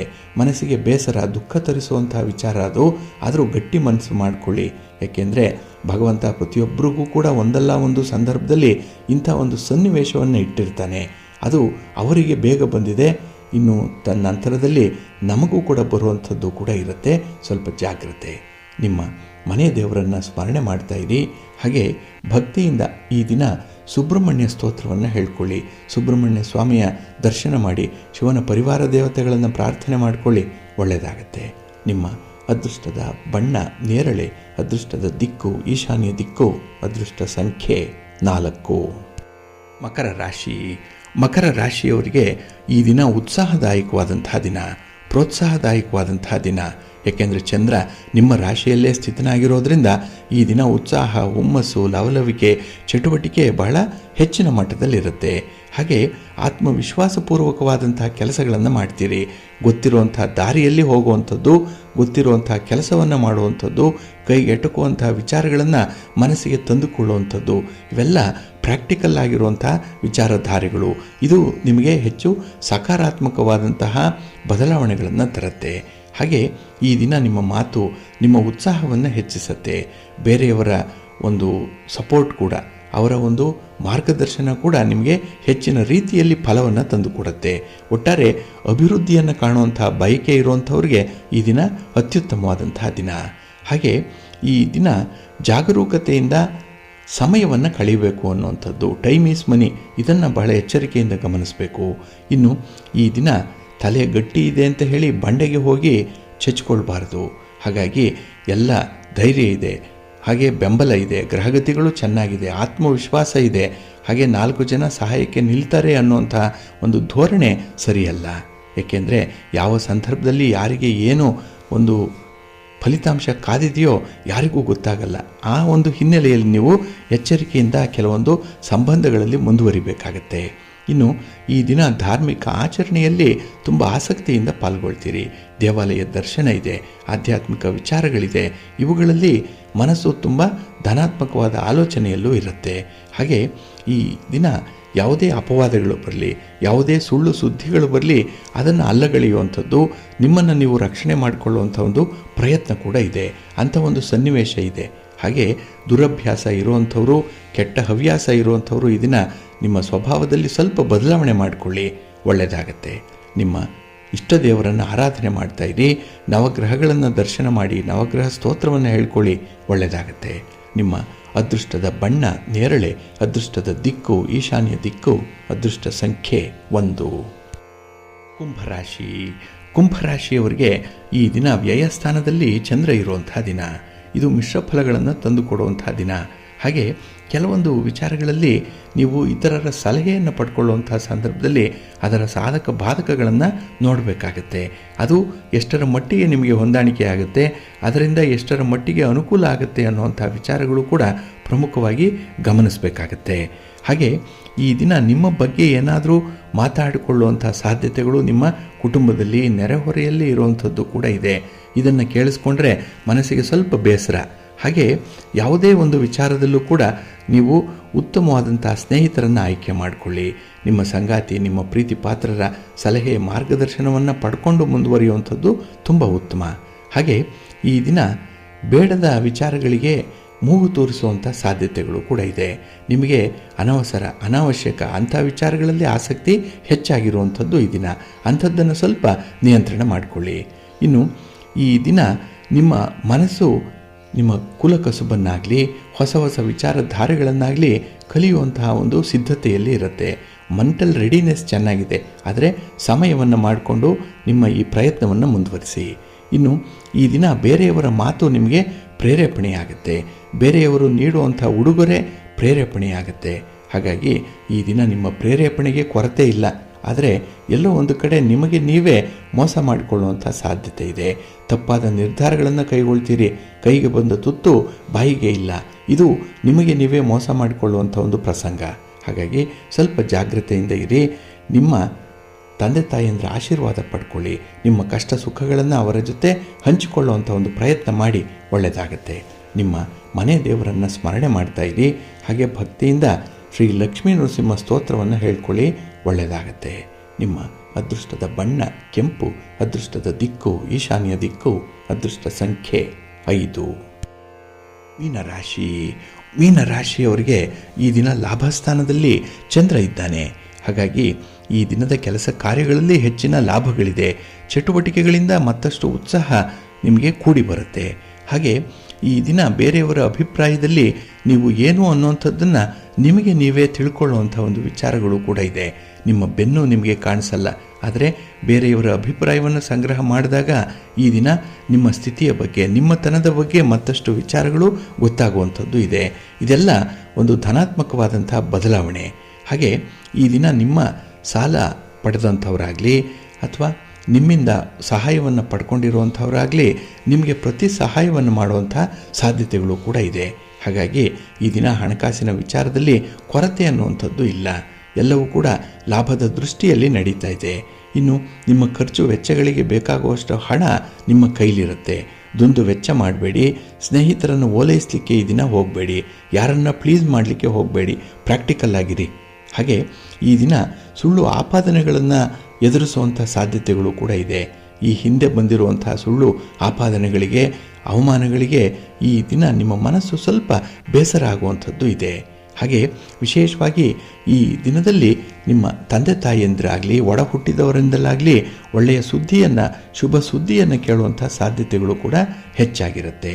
ಇನ್ನು ಈ ದಿನ ನಿಮ್ಮ ಜೀವನ ಸಂಗಾತಿಯನ್ನು ಆಯ್ಕೆ ಮಾಡಿಕೊಳ್ಳುವಂಥ ವಿಚಾರದಲ್ಲಿ ಸಂಪೂರ್ಣವಾದಂತಹ ತೃಪ್ತಿ ಇರುತ್ತೆ. ಹಾಗೆ ಈ ದಿನ ವಿದ್ಯಾರ್ಥಿಗಳಿಗೂ ಕೂಡ ವಿಶೇಷವಾದಂತಹ ಉಡುಗೊರೆಯೆಂದು ಸಿಕ್ಕುವಂಥದ್ದು, ಒಂದು ಒಳ್ಳೆಯ ಸುದ್ದಿ ನಿಮಗೆ ಲಭ್ಯವಾಗುತ್ತೆ, ಹಣಕಾಸಿನ ನೆರವು ನಿಮಗೆ ಸಿಕ್ಕತ್ತೆ. ಒಟ್ಟಾರೆ ಯಾವುದೋ ಒಂದು ರೀತಿಯಲ್ಲಿ ನಿಮಗೆ ಅನುಕೂಲ ಅನ್ನುವಂಥದ್ದು ಒದಗಿ ಬರ್ತಾ ಇರುತ್ತೆ. ಹಾಗೆ ಈ ದಿನ ವಿಶೇಷ ಕಾಳಜಿಯನ್ನು ನಿಮ್ಮ ಕೆಲಸ ಕಾರ್ಯಗಳಲ್ಲಿ ತೋರಿಸ್ತೀರಿ. ಇದು ಅತ್ಯುತ್ತಮವಾದಂತಹ ಒಂದು ಸ್ವಭಾವ.